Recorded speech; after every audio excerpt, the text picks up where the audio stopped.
அஸ்ஸலாமு அலைக்கும், எல்லாத்துக்கும் வணக்கம். இன்றைக்கி முட்டை பீஸா பண்ணுறதுக்கு 3 முட்டை எடுத்து வச்சுருக்கேன். கொஞ்சம் கேரட் துருவி வச்சுருக்கேன், ஒரு வெங்காயம், ஒரு தக்காளி, இங்கே 2 பச்சை மிளகாய். முட்டைன்றதுனால ஸ்மெல் வரும், அதனால் கொஞ்சம் மஞ்சள் பொடி, கொஞ்சம் கரம் மசாலா, காஷ்மீரி சில்லி, மிளகு பொடி, கஸ்தூரி மேத்தி. வாங்க இனி பீஸா எப்படி செய்யணும்னு காமிக்கிறேன். பீஸாக்கு மசாலாலாம் ரெடி ஆயிடுச்சு. இனி இதை நம்ம நல்லா எல்லா சைடும் பரப்பி விட்டுட்டு இது மேலே முட்டையை கலக்கி வச்சுருக்குறேன். இங்கே பாருங்க. இப்போது இதை அப்படியே சுற்றி வர ஊற்றி விட்டுருணும்.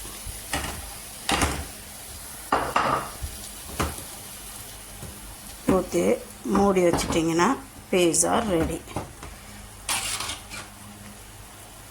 வாங்க, பீஸா ரெடி ஆயிடுச்சு. பாருங்கள், செம்மையாக இருக்கா, சூப்பராக இருக்குல்ல. வாங்க சாப்பிட்லாம்.